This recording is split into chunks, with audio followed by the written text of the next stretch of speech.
the mystic says, the thought has a life of its own. When we've forgotten about the thought, it's still living. It's still going on. Hello and welcome to Nameless. Evolution Begins Within, a magazine-style podcast bridging science, mysticism, and the human experience. Thank you for joining us. I'm Julie R. Rocco, and joining me is our co-host, Amin Dadi. In this episode, we are asking, what is thought? And how do we, the ultimate observers, affect, well, everything? In the science section, we define both the observer effect and thoughts in several different ways, like what thoughts are thought to be, and where thoughts are thought to come from. Then we'll discuss the observer effect and touch on a new discipline of study, third-party observation, and how detrimental it is to most people. In the title piece, which anchors the heart of If Not Now, When, Conversations with Alice Wyatt, she looks back and examines how procrastination has plagued her since childhood. She connects it with feelings of self-doubt and lack of self-esteem as an adult, and how, in understanding that connection, was able to break that bad habit. And now, here is our co-host, Amin Dadi. Thanks, Julie. In this episode, we're talking with Hassan Gebel, who holds a PhD in astrophysics and a master's degree in counseling psychology, whose life personifies the theme of our program, bridging science and mysticism. And later, in our Listening In segment, the Internet reports on the latest exploration of what it is to be a human being. Before we begin, we invite you to take what intrigues you and leave the rest. Our faithful guide in life is our felt sense. When we ask ourselves, how does experiencing this information or situation feel? We easily find our answer. If it doesn't feel right, drop it, move on. It's not meant for you. The same goes for content on our episodes. Some concepts will resonate and feel good, sparking something on the inner planes, while other information may be confusing or not ring true. In those cases, simply leave it behind. We are in a world of the great unknown, where the human eye perceives less than 1% of all available light. So we ask you, how much can really be known when we cannot see 99% of what's in front of us? That's why we believe the key to life is asking the question, how does this feel in my heart?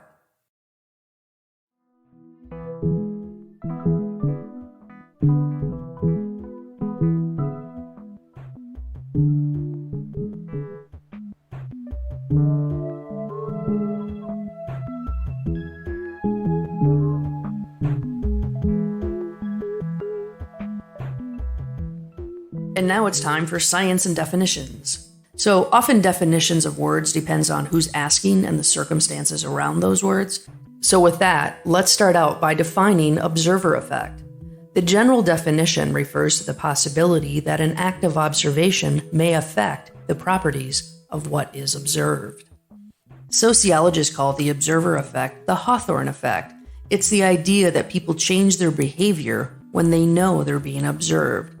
Just the act of measuring a behavior changes it, usually, to be more in line with our preferences and goals. In physics, the observer effect is the disturbance of an observed system by the act of observation. This is often the result of an instrument that by necessity alters the state of what they measure in some manner. While the effects of observations are often negligible, the object still experiences a change. So I tried to find something in neuropsychology or neuroscience that really kind of explored what the observer effect is, but boy, that's a rabbit hole to go down to, and you run into all kinds of fun and interesting things that need all kinds of backup and explanation, and too much backpedaling, really, of kind of became like almost, dare I say, like a master's level class just to try to do the setup, and I didn't really want to spend that much time on it. So I'm just going to touch on what I thought was really interesting, which was the third-party observer effect, which refers to the influence of an observer's presence on human behavior. So once again, kind of like what the sociologists were calling is people change their behavior when they know they're being observed. So the thing that is really interesting about this is there's actually legal stuff going on about this. I ran into a whole bunch of litigation that's actually going on and things that are being argued right now. So the third party could be a human or recording equipment, so like a camera or a voice recorder. And what they found, not surprisingly, like they said in sociology, that when people are being observed, they have a tendency to mess up more, feel anxious, be more nervous. So the potential negative effects that a third party may have on the process results in outcome of a neuropsychology assessment. The presence of a third party can also create the potential for distraction and or interruption of an examination. So basically what they're saying is when you're taking your driver's test, let's just go back to that. How nervous were you for that? Because someone was in there literally with a checkboard checking off what you're doing, if it's okay or not. So of course you're going to screw up more because your observer is being affected by their observer affecting you. It's also fascinating, isn't it? Okay, so I'm just going to, that's a little bit about the observer effect, and I'm just going to let you guys kind of process that. Okay, that's enough. So that brings us to defining thought, because we can't really have one without the other, and that's why we put these two things together, is because you can't have thought without the observer effect, because that's how our little linear brains work on this Earth School, is we are living in a linear world, so we think in linear fashions. So that's how our conscious brain works. Our subconscious does not work in that level. Okay, so back to the definition of what thought could be. So the scientific definition of thought is, thought or thinking is a mental process which allows beings to model the world, and so to deal with it effectively accordingly to their goals, plans, ends, and desires. All right, so we're going to continue on with what thoughts are, and this is from Merriam-Webster Online, their definition of it, so thoughts are an idea, a concept, a notion, impression, what exists in the mind as a representation or as a formula. An idea may apply to a mental image or formation of something seen or known or imagined, to a pure abstraction or to something assumed or vaguely sensed. So idea, concept, notion, or impression. We'll just stick with those ideas. So here's another way. Thought is covert symbolic response to stimuli that are either intrinsic, arising from within, or extrinsic, arising from the environment. Thought or thinking is considered to mediate between the inner activity and the external stimuli. It's actually probably a much better definition of it, and I'll continue on with this definition. So in everyday language, the word thinking covers several distinct psychological activities. It is sometimes a synonym for tending to believe, especially with less than full confidence. I think it will rain, but I'm not sure. Other times, it denotes the degree of attentiveness. I did it without thinking. Or whatever is in consciousness, especially if it refers to something outside the immediate environment. Psychologists have concentrated on thinking as an intellectual exertion aimed at finding an answer to a question or a solution of a practical problem. There you go. That's how the general world defines thinking. And I would just like to offer an alternative option of what thinking is. Sure, we can actually think about things and troubleshoot and all that. But when we get ideas and we receive ideas, I want to put this out that we really receive information. We create a space of suppleness and allowance within ourselves, allows us to receive the divine information. We're receiving thoughts. We're not generating thoughts. Maybe if we are generating thoughts, we're in the egotistical mind of the neurological patterns of the childhood that we've gone through. So it's things from our past. It's a neurological pattern that we're in. So if we're thinking thoughts that we've thought before, it's because we haven't gotten rid of those neurological patterns that are keeping us locked into the past. So we offer to you, what is thought? We don't really know. Scientists don't really know. But the best thing I can offer you is that maybe you're a receiving unit. And with that, here's our interview with Dr. William Hassan Gebel.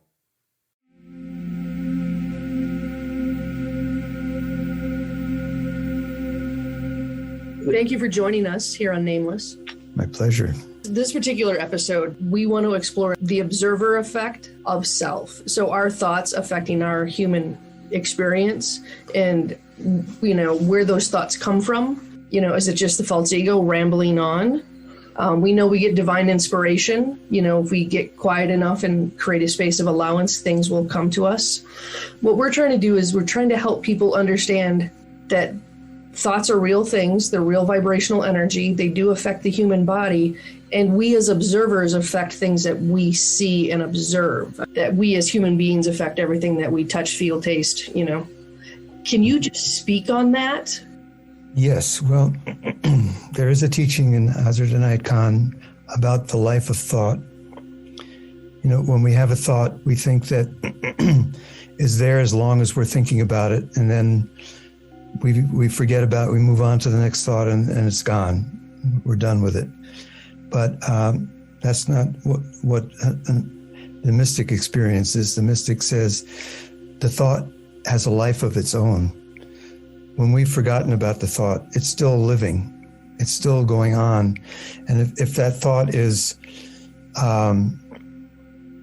maybe a reaction to someone has hurt us, and then our reaction is we want to get revenge, or we're angry at the person.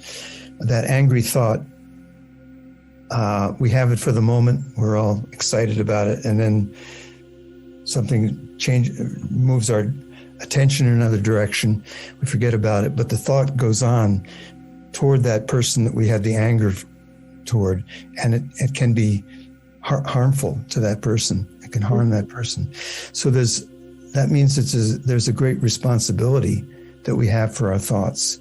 We have to think about what effect, if this thought is living, and if it's going to go on following the intention, its original intention, even after we don't pay attention to it, we better be careful about what we're thinking about. We can harm others without realizing it. Another aspect of mastery, that what I was talking about before, is mastering oneself. Not just mastering situations, but getting oneself under control, so that we don't just react to things, or when we do react to things, that we become aware of that reaction and we can do something about it. We have some control over it. We can prevent it from we can reduce the harm that it might have toward others. How can we do that? So there's a number of ways that we can do it. One is when we react to someone, we tend to demonize the other person. So we're angry at that person, and therefore there's something wrong with that person. We hold them to account. We say they did something wrong. We justify our anger by demonizing the other person. So at that moment, we have the opportunity to practice the basic practice that Hazrat Inayat Khan did his whole life, which is to be conscious of the immanence of God, to see God in nature, to see God in human nature, to see God wherever you look, to look for God, to look for God in nature, and to look for God in the other person. So that person that we're angry at, that we blame or that we find fault in, yes, there's some justification for that. But if we look deeper into that person and see the soul quality of that person, we can think of the surface as behaving badly, as blamable, but the depth of that person is the immanence of God. And so this is a way that we can manage our reaction. We're angry. Maybe we feel justified in being angry about the surface of that person, but we remind ourselves in that moment to look past the surface, to look beneath the surface, and to remember the sacredness of the soul of that person, that we're looking at a manifestation of God. And this helps us to control that reaction that we have. It doesn't mean that we have to deny the reaction that we have, but we can temper it. We can manage it so that we're not losing our remembrance. Remembrance is very important on the Sufi path. Remembering the presence of God always and everywhere. So that trigger word God posits a kind of other. Unfortunately, in the language, it's a verb. It's a subject, a verb, object in our language. We have a language a prejudice toward objectifying, and I like to think of that as something that Inaya Khan said when he was a kid. Was he went to this court in Nepal, and he was steeped in music and the beauty of his grandfather, and his grandfather had died and he'd been bereft, and he went and he saw these musicians, and they were backbiting each other and vying for position at the court and all of that. And he said, isn't life tough enough without what we do to each other? In other words, every soul has gotten here because of the strength of their soul. Now they're a banker or something else, but they're all here. I mean, to me, it seems like you should honor that. Right, but we haven't been told in any cultures to honor that. Well, yes. So that's a whole can of worms called education, which we won't get into right now. But you see what I'm saying? In other words, a wealthy man comes to the door, one of the stories of Inaya Khan, and the maid opens the door, and he just ignores her as if she were a doorstop or a mechanical object, and walks right past her.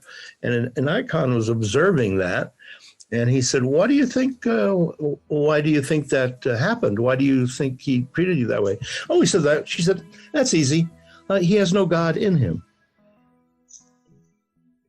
It's a cultural a thing. So we think when someone is starving, it's not us, or somehow, or if someone is, you know what I mean? Is that part of the way we observe and react?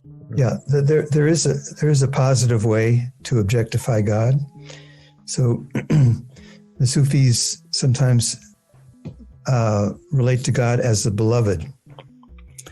So, the beloved is a loving presence that is next to you. The presence is there. It's the friend. It's the beloved. So when you are looking past the surface of another person that maybe you feel alienated from, you can see not the God which is far away, which is distant, which is judging, which is distant because you feel unworthy, but it's the beloved. It's the presence of the beloved that you're finding in the depth of that other person. It can be a very positive way of objectifying God. And what Hazrat Inaya Khan said was that we objectify God to make God a stepping stone to discover the true self, which is the one self, which is God, where there's no separation.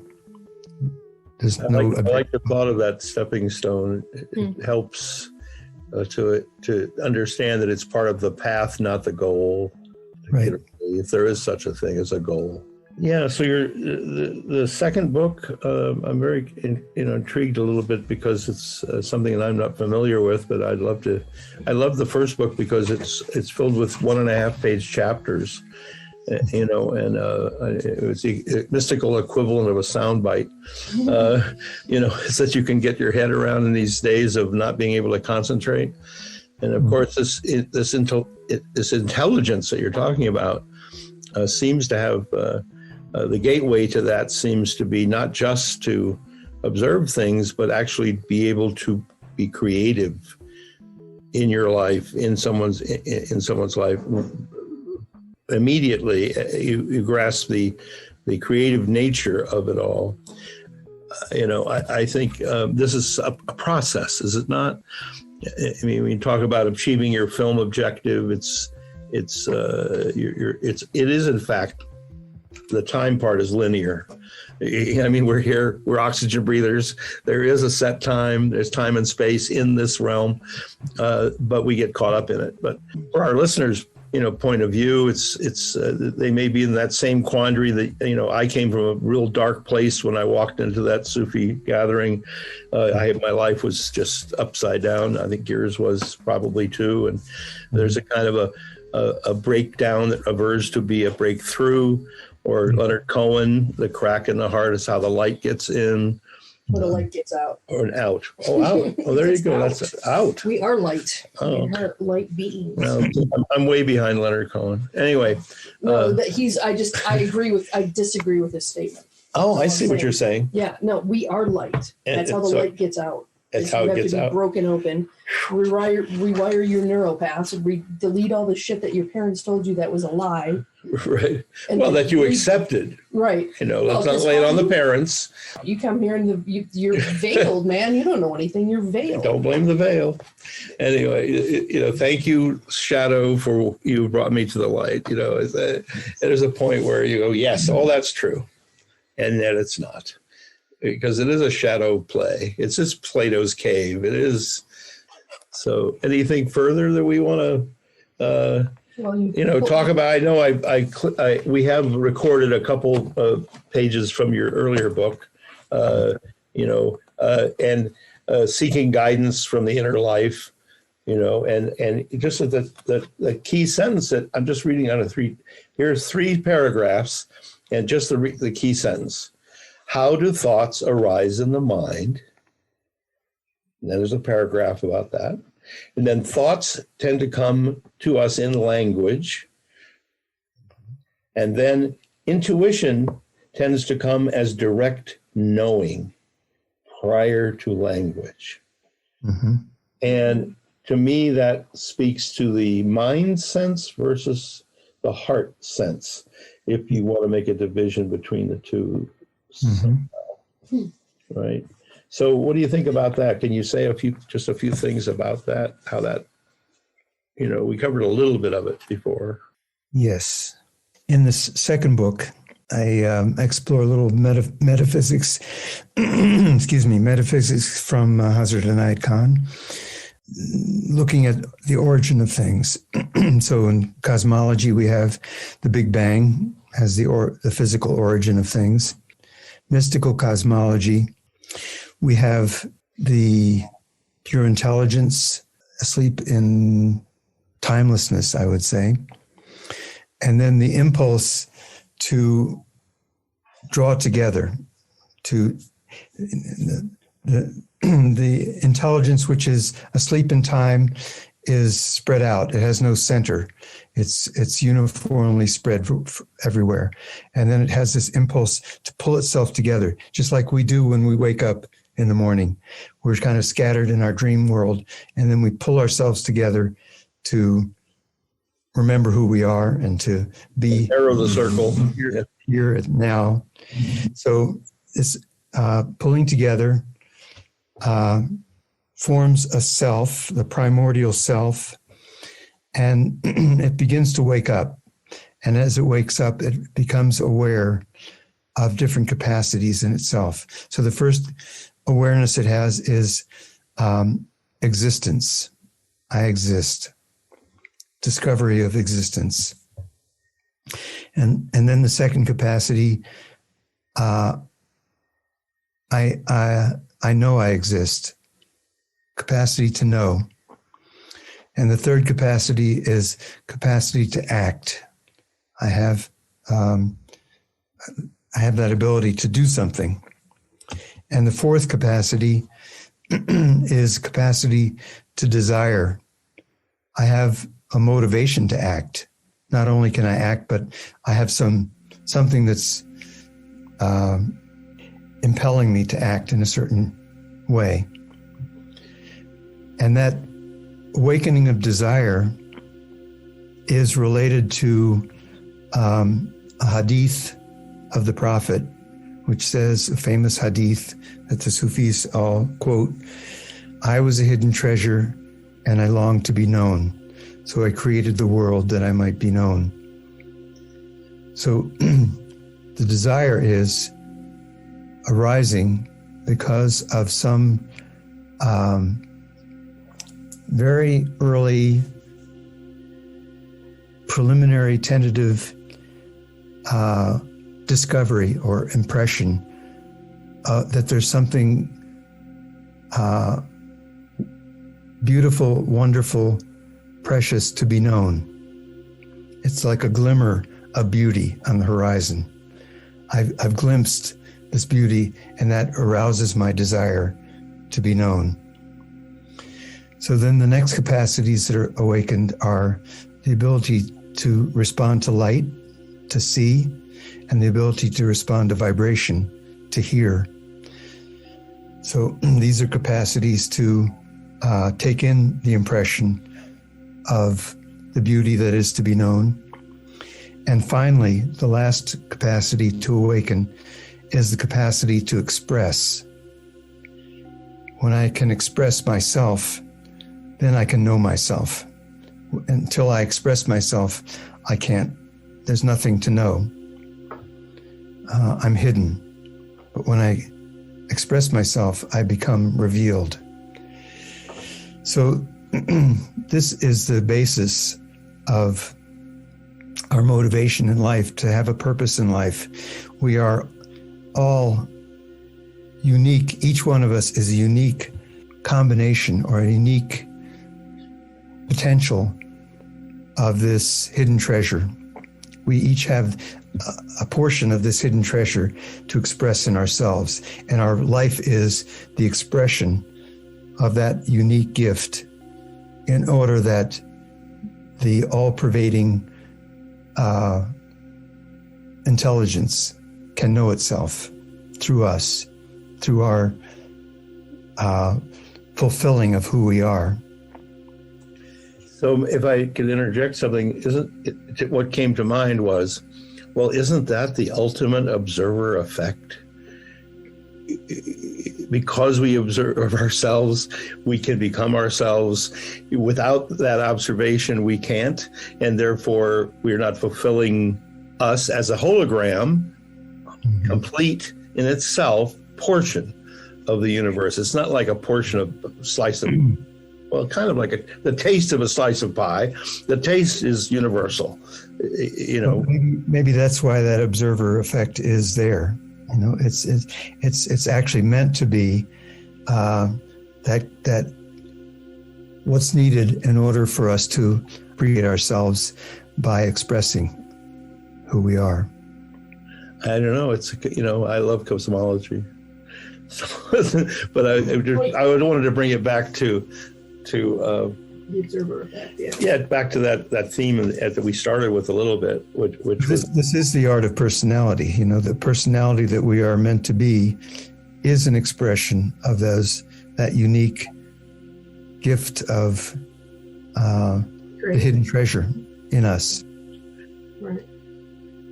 Yeah, I just, you know, to me, I just had a real full feeling of science and mysticism in that moment.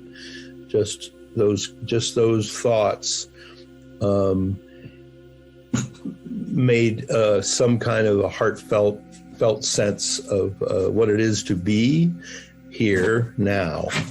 You know. Yeah. So wow. So I felt when I was writing that part of the book that these ideas needed a nonverbal expression. So I asked Michael Harrison, who's a composer, to if we could create some music that expressed these awakenings of different capacities that I've been talking about.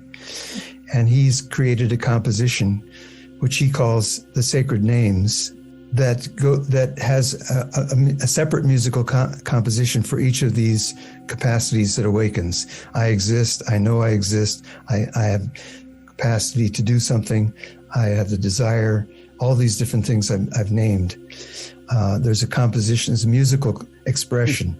Wow. I'll figure those. And this album is just about to come out. It should be coming out probably in the next month or two. Sounds like another guest. Yeah, sounds like another guest to have on it now. Michael Harris. I'm like, well, that sounds fascinating. Wow. Yes, the world of light and the world of sound. Light, 186,000 miles a second. Sound, 0.2 miles a second. Or minute, whatever it is, the speed of sound. And the ground in between. The two seems to be our playground.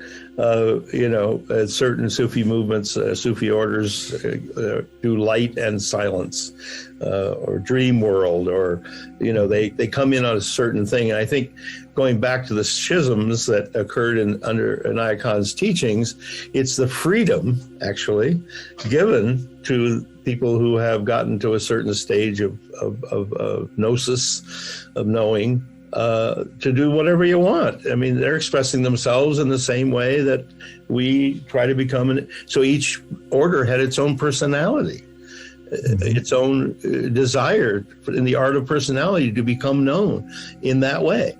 But if you forget the underlying, unseen light, then you have a problem. I mean, a difficulty. Maybe you even have some kind of obstruction, which then blossomed into a new fraternity of the orders. Mm-hmm. I don't know. I mean, it seems to me that's kind of a dialectic, not materialistic dialectic, but spiritual dialectic. It seems to be in operation. I don't know. Thank you for your time. Thank you for your time. It's precious in this dimension. Thanks for spending it with us. Well, thank you. Blessings on this enterprise you've taken on. Thank you. Thank you so much.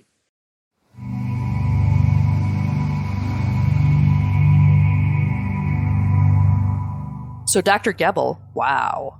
I know. How out of that broken heart early on that sent him to find his emotional body and his spiritual body. He had been looking at heavenly bodies for years. He had a PhD in astrophysics. Right. But what makes it all real? Then he went to find that. But he went as thorough as he is. You can see he's a scientist. The scientist in him is what intrigued me, is his melding of the two disciplines. I mean, literally melding the mind and the heart chakra together. I mean, that's wisdom at its core. I mean, I think letting the heart chakra drive, right, while that incredible mind is going along for the ride. Concentrate on the heart, concentrate on infinity. That's where we're at. So, speaking of the heart, I loved your comment about how the popular song and Leonard Cohen had made this statement that the broken heart, the crack in the heart, is how the light gets in. But you took exception to that, and I thought, wow, I never really thought of that in relation to what we're talking about on the Nameless Show, which is what's out there. It's all in here. Well, there's really nothing out there, is there?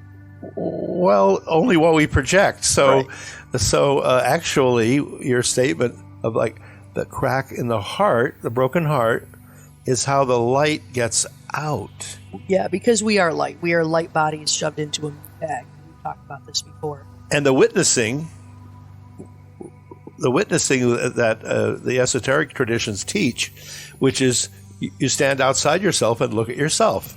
So now you are an experiment being observed by yourself, by your deeper self. Right. And that just completes the whole circle. Right. Where we're seeing how in quantum mechanics, quantum physics, the observer effect. How we affect the observer. Everything is affected by the observer, because the universe wants nothing more than support you in your endeavors. So if you keep looking for whatever you're putting your energy into is what the universe wants to help you manifest. So if you're putting your energy into love and into your unique gifts and your abilities and your divine energy, you will create beauty and love and harmony around you. If you put all your energy into hatred into small things, into pettiness, you keep finding more of that. Everything's we're all just vibrational creatures, little magnets drawing things to and from us, depending on what we put out. One of the statements is you are as large a soul as your scope. In other words, and I like to think of what you were just saying in terms of the effect of hatred, etc., is actually a box that you created. Absolutely. And you keep getting smaller and smaller, and the universe keeps getting bigger and bigger, and you're afraid. You're building fear in yourself. Right. Totally. Right? Totally. And so that's what the crack... Instead of seeing it as contrast, as here's contrast to something that it's not working for me, the pain of suffering is so great, but the pain of change is more than I can do, so I'm just going to keep contracting and becoming smaller. It just, then what happens? Well, it's, it's a, what do you call it? Kind of a self-fulfilling prophecy. Either way. Yeah, so it's an examination of what? Just all you. So it can't be an examination of anything else. Right. But how are you made? How does it work? How did all of this hatred of, as we've said in previous sessions, with love and forgiveness? Right. It's clinically proven. You're destroying yourself when you hate. Right. Piece by piece. And so the flip side of that is you're creating yourself with every thought that you have of the vastness that is, not your small ego, not your false ego, but your real ego. Right. Okay, so we have a confusion. Most of my life, I considered my ego identification, my personality, as what was driving my life. I thought, I'm smiling, I have good manners, I've been well educated, I speak well to white people, and I can, therefore, that does something. Right. Well, no. That means you fit into a social construct of a Western whatever, culture. But attributing my life to my personality is a mistake. Because the personality has not been worked. It hasn't been honed. It hasn't been, like we said, the art of the personality. You're an entity. Right. You are specifically, like Buckminster Fuller told me, XYZ axis. There is no other point in the universe that's you. Right. That is something. We are all unique. We're all unique gifts and representations of the Creator, here to experience. To give our gifts to the world. Really, I mean, that's why we're here. We've been given certain innate qualities and gifts that we're supposed to give to the world. It's kind of a style thing. In other words, the planets are in a particular position when you're born. You have your own, let's say, things to work through. You have your own things that are given to you. Right. Well, we all signed contracts before we got here for our soul to do work. If you believe it or not, some people do, some people don't. It's a working theory. Yeah. As I said earlier to you in private, I got a Zetz, a little bop on the head, in 1983, in which Inaya Khan came to me and said, "Why are you wasting your incarnation?" Blew me right out of sleep. It was not a dream. It was a vision. Yeah. And I'm going, I said, tell my story. Oh, so there's a whole contract that I signed. Before you got here. Before I got here, that I was like swimming around in and bouncing off of my culture, my upbringing, and all that. There's no blame. It's just contrast to expand and grow. And working through those things and overcoming them and understanding that they weren't anything really except lessons. Right, everything is a lesson. Then here you are. And if you can control your mind, you can control the world. Right. Because what? Because the world is you. Right. On the very deepest part of your heart. Well, this is the only bus you can drive. You can only control how you react. That's it. You control your thoughts, your mind, whether you react or not. Yeah. To some level. Now, there are definitely innate situations. I went out recently hiking with a friend who's, now I know, deathly afraid of snakes. We came across a little rattler on our walk, and it was probably, it's just a baby. It was probably 15 inches long. And of course, I'm like, oh, look, it's so cute. She's 100 yards away. the other direction. In an instant. Oh my God, I didn't know a person could move that fast. Holy crap. I looked and she was like, holy crap, she's gone. Anyways, that's innate. Like that's something that we as humans, I don't really think fight or flight, we have control over. We fall into, I evidently I'm a fighter. I stood there. She flew away. I'm like, that's the right reaction to have. She had the right reaction. Well, I don't think so. I think it was right for her. Right for her. But I didn't feel threatened by this little 15-inch snake. Well, yeah. There's some wonderful stories of people who don't separate themselves out from the what you might call danger. They don't even think of it that way. They actually are one with the snake. So why would the snake attack them? If I go up to a dog and I say how beautiful you are, and the dog is barking, in a while he just calms down. Because why? I'm not frightened by a dog. Right, yeah. Barking is something they only have one voice. That's what they use, Right. Anyway. Yeah. So I just wanted to make that distinction. In other words, yes, we are individuals, but we are not the individual we think we are. That's the trick. Right. When I was in India at this wonderful guy's place, he was going to be interviewed by television about his new book on a spiritual matter. And he just looks over at me and he says, we don't know really who anyone is. Well, neurobiology says often we literally don't have control of ourselves. Like we are, Dr. Joe Dispenza, we are the 95% operating system. We are the subset of our experiences that we've had from 0 to 14 years old, that incarnation, indoctrination into our social, cultural, economic, gender, whatever baggage you want to put with you, that you carry along with you, stories, ideas, things that you tell yourself. We are that until we realize we're not, until we step away from those things that we thought we were. Going to high school, I was stupid. I was never going to graduate high school. I was a loser. I was da-da-da. Whatever the story that I was told, that was a lie that I had to reject. So we all have to come to points where we reject the lies that we were told, and we come into our own divine, unique, beautiful self that was put here to do something. And it's our purpose to figure out what our divine mission is. And it's not earning a freaking paycheck. That might be the end result. But if it's not coming from your heart, man, that's why heart disease is off the charts. People go to jobs it's important that they hate. for people to make their way in the world by working. But not living to work, but working to live. You need to keep a balance. You don't want, begging is not an option because it has something to do with your self-esteem. Right. Unless you own it and go, I'm working 40 hours a week here, holding my hat out. That's what I'm doing. Right. Okay. But mostly a pity party is not really going to get you anywhere. Right. And you don't want to do that. So, yeah. So I guess what I'm saying is when you say our unique gifts and the discovery of our unique gifts, which we do not presume to be the ones we picked up from our parents. Their personality types, our reaction to them, the way they made a success and we idolized them, whatever or rejected them, either way, is not the same as building a personality. And you build it out of nothing. All your vibrations, you build it out of what is.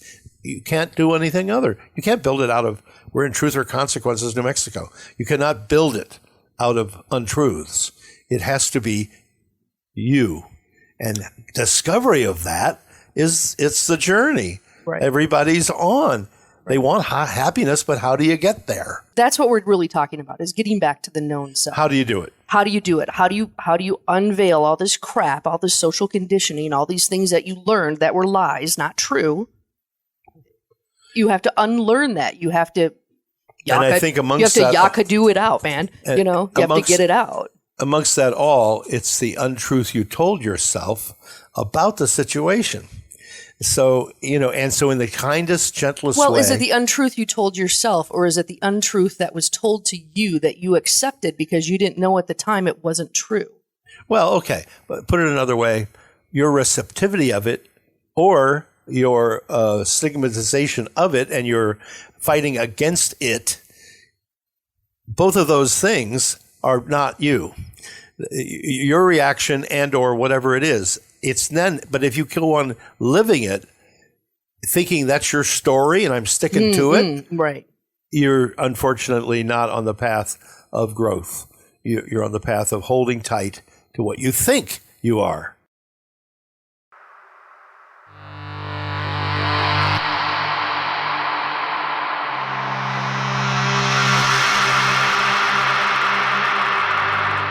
Jack Kerouac, Pop.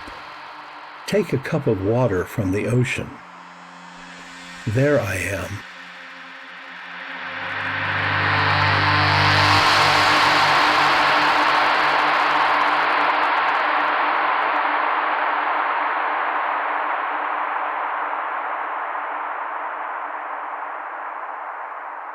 And here is If Not Now, When? Conversations with Alice Wyatt.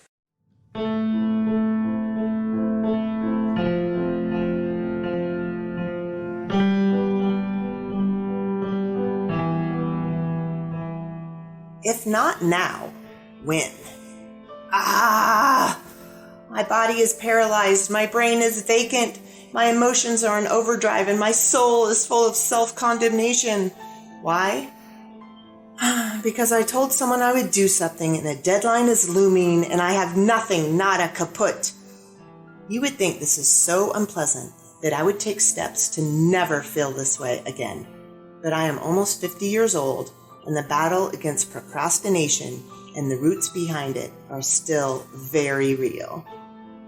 When I was a kid, it was the guppy fish tank. Despite being the only job my sainted mother ever asked me to do, I moaned, groaned, whined, and procrastinated. Finally, when the fish could no longer see me, and I could no longer see the fish, I would scoop them out, place them in a quart jar, scrub their tank, rinse off their rocks, refill the tank, place the guppies back in. Total time? About 15 minutes. This lack of self-motivation, while painful for all involved, never really caused that much trouble because, as a kid, not much was at stake. Some unhappy guppies, missing the bus a time or two, a high school history final where I got down on my knees and swore I would never, ever turn anything in late again. As an adult, though, it morphed into something bigger. It wasn't about being late. Ask any friend. I'm still known for being late. It was about not self-actualizing. This is a fancy term my college-educated daughter had to flesh out for me. The definition of self-actualizing is the realization or fulfillment of one's talents or potentialities. I realized I had mostly settled for a life where things happened to me, not a life where I made things happen. The reasons for this are not hard to figure out. I'm not a go-getter by nature, and I became a wife and mother at a very young age, so a lot of my time and energy was already allocated before I even knew what I wanted out of life. I also moved in religious circles where people, especially women, were expected to put the needs and wants of others first. I am sure there are others, but those are reason enough to explain why I often drifted on the current of life, rather than deciding when and where to jump into the river. The shift to, if I want that, I'm going to need to make it happen, and I can make it happen, was a slow creep of growing confidence and tentative baby steps. I am sure others never even noticed the shift at the beginning, but I did. It changed how I talked to myself, how I talked about myself. I began to own my life, be defined by what I was, not what I wasn't. A few months ago, some friends and I were staying in an Airbnb that was full of decor you buy in bulk at Hobby Lobby. There on the wall, where a "Live, Laugh, Love" plaque would have typically hung, was a framed print with, "If not now, when?" emblazoned on it. I stood there for a long time, then dug out my phone and snapped a photo. This was not a new thought. I had been working on living a life of now rather than someday down the road, maybe for the last 5 years or so. To see it here, though, in bold print, in this unexpected place, felt like God was putting their arm around me and saying, "You go, girl. You got this." Desiring a full, rich life, one where my talents and potential are realized, continues to give me courage to work through difficult issues that would be far easier to ignore. Forgiveness, that 10,000-foot tall mountain, looms. I take the first step today rather than put it off for tomorrow. Compassion. I can't ignore opportunities that come knocking. I must stretch my heart even when it is inconvenient. When the shameful green-eyed monster of jealousy comes up, I dig deep to understand why it is there. If I want a self-actualized life now, then I have to do hard things every day. I often lack confidence, but realize I have to step out into the unknown. This spring, when my friend Julie said, "I heard you are a writer," I shoved, "Well, kind of. At least I would like to be. I don't know if I'm any good," right out the door and said, "Yes, I am." And now I have this great gig of writing pieces for the Nameless Show podcast. Hurrah for me! I hate being vulnerable. I hate deadlines. I hate being critiqued. I am so brave. I am doing now so courageously. Let's have a party and celebrate self-actualization. With that said, this morning I want to cry. What in the world have I done? I am going to make a fool of myself. I am making a fool of myself. I have nothing to say that anyone wants to hear or read. People are going to think I'm a pretentious twit, an untalented one at that. What do I know? Well, I know myself, kind of. I know Julie has confidence in me. I know there are a lot of people like me in the world that maybe need a shot in the arm of now thinking.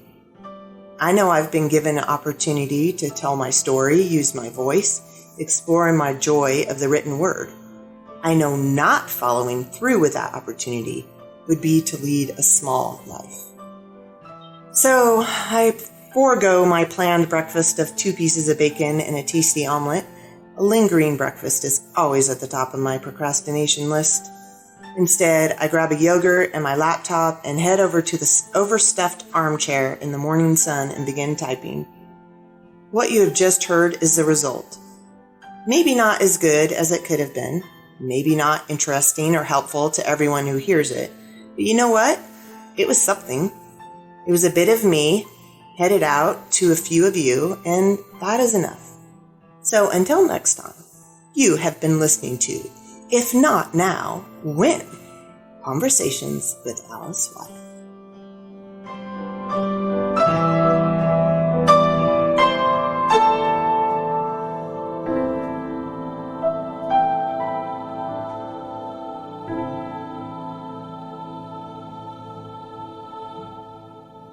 In this 3rd episode of The Nameless Show, we've opened the door to a new perspective on how all is intertwined in the universe.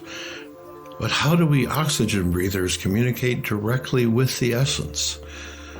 One of the ways is through the dream world. In this episode of Listening In, an innernaut reports what has been downloaded from the dream world on the importance of staying the course with all of your endeavors so that you're able to progress in your development.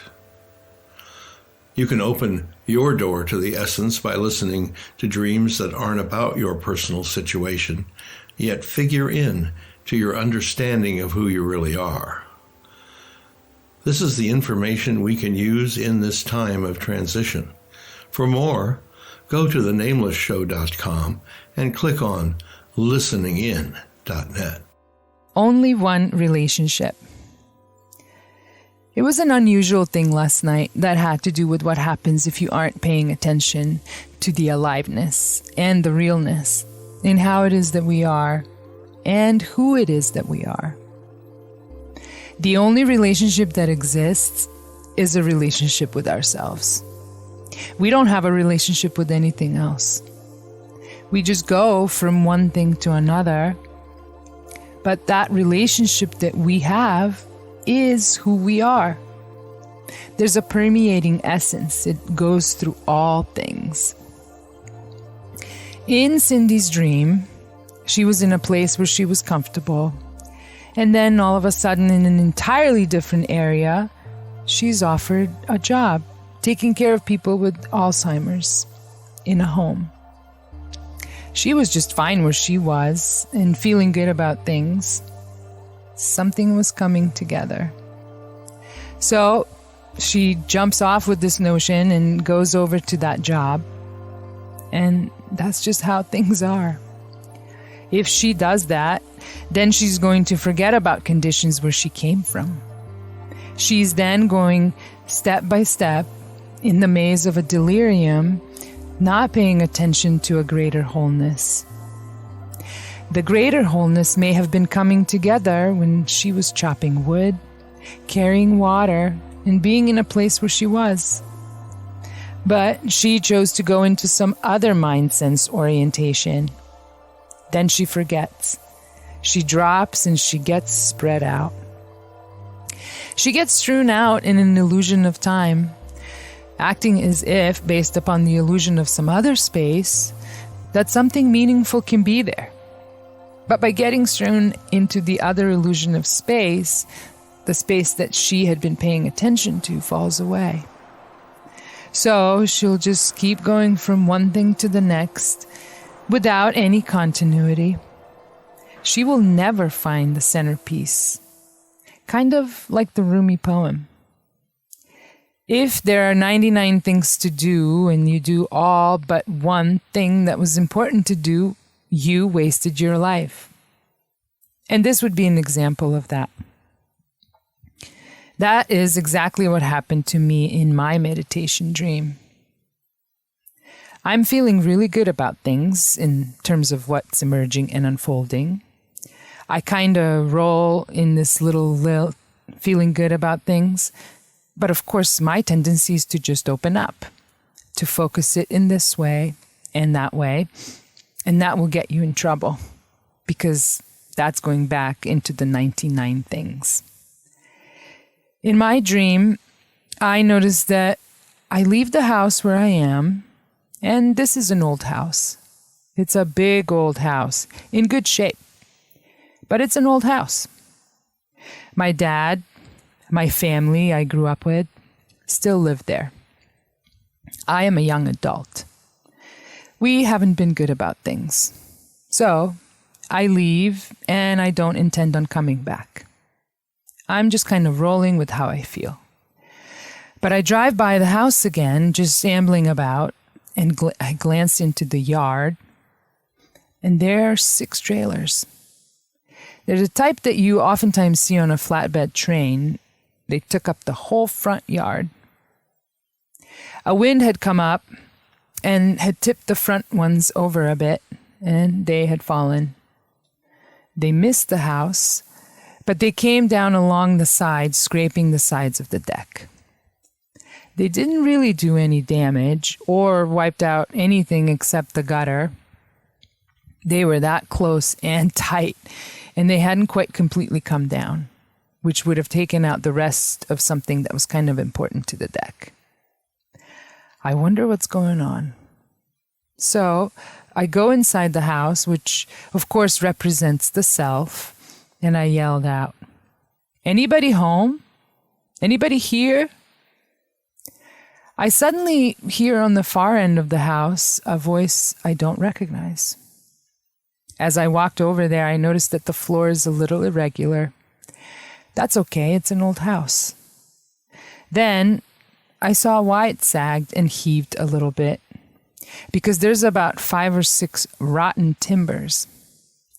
They must have come up from the basement. So they're shoring up the foundation. That's maybe why the folks left, because the house is being renovated, but nobody's around. That's kind of shocking. I get back there, no workers around, just a couple of punk kids.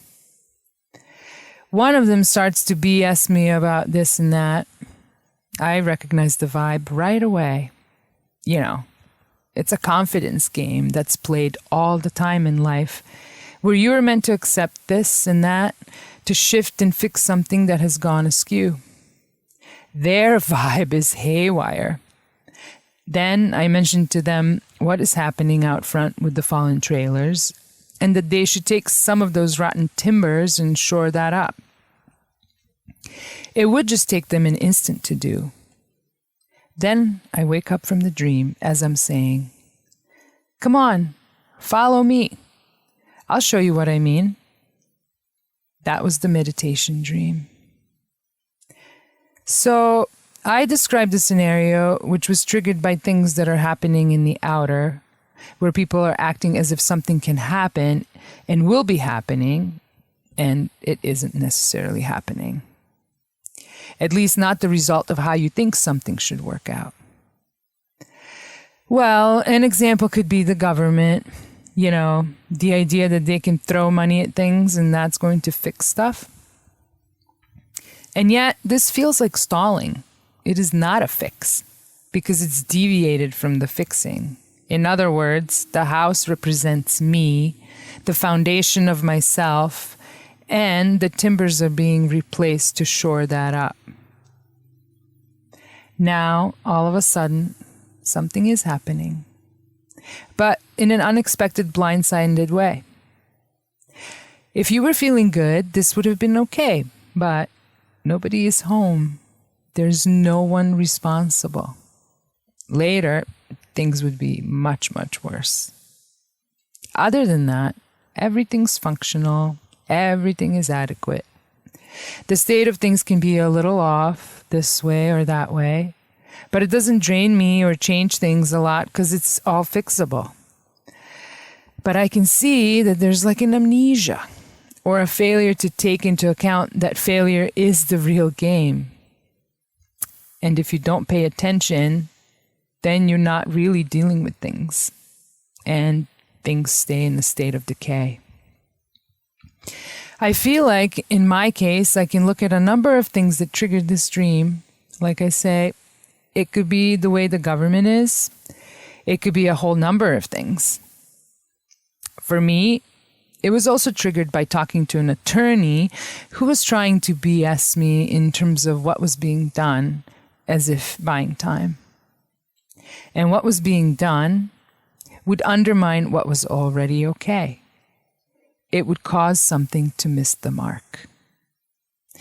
That's how it was in Cindy's dream, where she felt okay where she was, but nevertheless she was going to take a job in a whole different aspect of herself, to be in charge of an Alzheimer's unit. And as time would progress, she would forget what she had done, where she had come from, and what was being pulled together there would all fall by the wayside. She would end up not even knowing, going around and around in circles, not paying attention to what she really is, which is an all-permeating essence. So, like the teenagers inside the house, the one that was trying to appease me was a lot like BS in terms of how something can be done. Even the Reform Party doesn't have a solution either. There's a way of holding on to something that permeates through you, which is fine, but that gets lost. You can get caught up in directing that as a focus to this and to that, only to find out that it goes nowhere. And that's when you're going to get shocked, because it was never about the pretentiousness. All is basically okay. All could be good. It could be just fine, but you're constantly blindsiding yourself. Basically, BS affects the vibration of things. I had 2 sleep dreams that continued to expand on how we do this to ourselves and how that ends up being something that, first of all, gets lost in the illusion of time, and then uses the idea of doingness from one spatial to another as if that's a solution. And so you lose track even of your wholeness, your overallness. So in the first dream, I'm in the courthouse and we're waiting for something to transpire there. I tell my partner that the ruling is worse than we realize. He's trying to look at how it is limited in terms of the conspiracy of it all. And I say, no, it's worse. Go and look up conspiracy. You'll see. I suddenly realized that that is what I should do, so I stepped out of the room in the courthouse. I ran into the main hallway, and there within 10 seconds, there was a great big legal dictionary. It explains all the nuances about conspiracy. I'm shocked to find out that in a legal dictionary, there's all this stuff going on about it. It's far deeper than I realized. It goes on and on over a page of all the little nuances, including some words that had to do with aspects of conspiracy that I don't even know the meaning of. So I realized I need to make a copy of this and take it and study it at my leisure. I asked, where's there a copier? I was told, not today. That part of the courthouse is closed again. I'm hot to trot and everything's at a key focal point. Now, all of a sudden, I'm shunted away. Now I'll have to deal with it later. Well, later, of course, it loses its significance. The impulse loses the impact it once had. Then I have this other dream that's doing the same thing. I'm in dispute with a woman who's taking care of my young daughter. I find out she tried to auction the child off. Now, all of a sudden, she realizes I oppose this and I want to do something about it. She realizes that she needs to fight me on this issue. She wants full control over the child, except for maybe next year. Well, that makes no sense because she was trying to auction this little one off. She can't be trusted. What's going to happen to her after a year? This is a continuation of my main theme. I feel I am being undermined on an issue, but it's a done deal. The dream is saying that pretending the matter could be handed back based upon 1 year, I can trust her, except as a resolution to the matter based upon what I know going on as an underlying motive. The opposition, I feel, is intensified. Now that I have taken a position to oppose and let my position be made known, my feeling is that other bad things are going to happen. If you get compromised, you'll get distracted, and everyone will forget that they're dealing with something bad.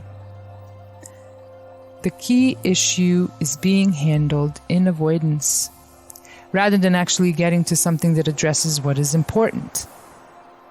If I were to apply that to the case that I have in court, I got distracted from, if you could actually hear a case that you can't hear, it'll go on and on and on and on.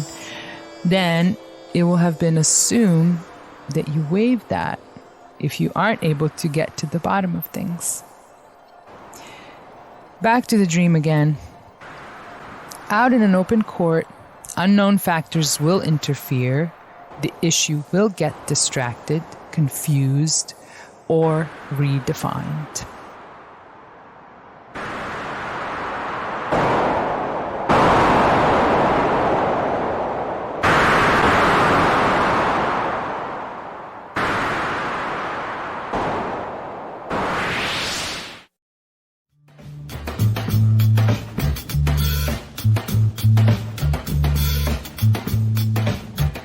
Next time on Nameless, we continue our conversation with Dr. Hassan Gebel, this time exploring the heartfelt topic of sincere intention.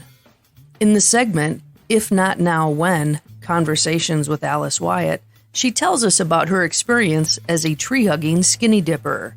Then, we receive a field report from our Internaut, who talks about how everyone breathes differently. In our prep work for the Nameless show, we've come across some provocative quotes. We have culled 365 of these from our work with quantum mechanics, mysticism, and alchemy to post on our Twitter feed, Daily Dervish. Dervishes are infamous for saying or doing something disruptive to the collective amnesia. Get your daily disruption on twitter.com by subscribing to Daily Dervish. If you have enjoyed this episode, please be sure to tap the subscribe button on your favorite platform to follow us for new episodes every other week. You can also find us on Facebook, Twitter, Instagram, and YouTube. For a transcript in Spanish, English, Hindi, or other languages, please go to thenamelessshow.com and email your questions to thenamelessshow@gmail.com. Time is precious in this dimension. Thank you for spending some of yours with us. None of this would be possible without our dedicated team of lightworkers: Cheryl Ray, Carol B., David Clare, Yoselin Riojas, and Rain Jubilee. Voiceover acting talent for Listening In segment by Yasna Brown, Teresa Langston, or John Bellimer.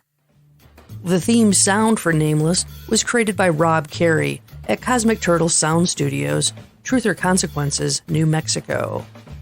Additional sound beds created by Paul Lee, Rob Carey, Rory Morella, AJ Pantaleo, and Dan Gallagher. The Nameless Show. Copyright 2021 under Sophia Unity Foundation. Wisdom is one.